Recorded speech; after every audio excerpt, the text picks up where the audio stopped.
તમે ક્યાં ખોવાયેલા છો? ઓલી માનીએ તો પપ્પા પપ્પા કરે છે તો તમે જોતા નથી સામે. અલા યાર, હું મારા કઈક ધંધાના ટેન્શનમાં હોય યાર. તું પણ ધંધાના ટેન્શન કરીને તમને ખબર પડે છે?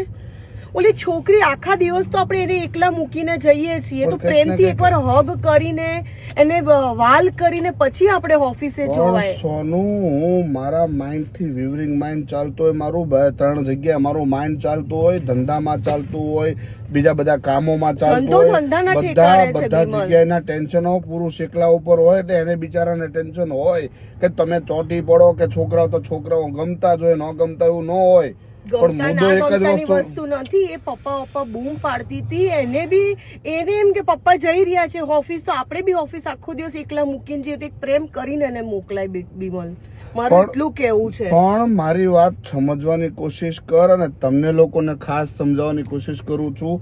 હું તો આ વસ્તુ બહુ સારી રીતે સમજુ છું કે ધંધો હોય, બધું જ હોય, ટેન્શન હોય, પણ સાહેબ હું એક વસ્તુ તમને લોકોને વિડીયો મારફત સમજાવું છું કે જે થવાનું છે, કે જે થવાનું છે એ થવાનું જ છે. એમાં છઠની હાતમ લોકો કહે છે નથી થવાની, ખોટા ટેન્શનો લેવા. આજકાલ તમે લોકો જોવો છો કે એટેક, તમને ના ખબર હોય તો કહી દઉં, એટેકનું મૂળભૂત કારણો હાઇપર ટેન્શન, પોતાનું વધારે જાગવું. હવે ટેન્શન એટલે માણસને ઊંઘ ન આવે, અને ઊંઘ ન આવે એટલે સ્મોકિંગ થતા હોય, માવા ખાતા હોય, એટલે બધું જ ભેગું થાય. એને લીધે એસિડિટી થાય, એને લીધે એસિડિટીનો મહત્વનો મુદ્દો હોય છે કે ભાઈ એસિડિટી, લોકોને એવું લાગે એસિડિટી થાય પછી એસિડિટી મામૂલી નથી હોતી. પણ હકીકતમાં સાહેબ હું તો એટલું સજેશન આપીશ કે જે થવાનું છે એ થવાનું જ છે.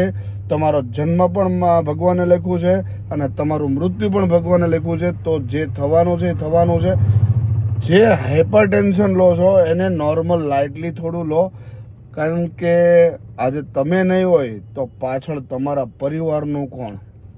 ખાલી આટલો સવાલનો જવાબ માઇન્ડમાં ઉતારજો કે તમે જતા રહેશો, તમે હોવા છતાં જો તમારા પરિવારના સદસ્યોને એવી રીતે નથી બોલાવી શકતા કે નથી બોલાવતા કે તરછોડતા હોય, તો તમે ના હોય તો તમારા બાળકોનું, તમારા પતિ પત્નીનું, તમારા મા બાપનું, તમારા બહેનોનું શું?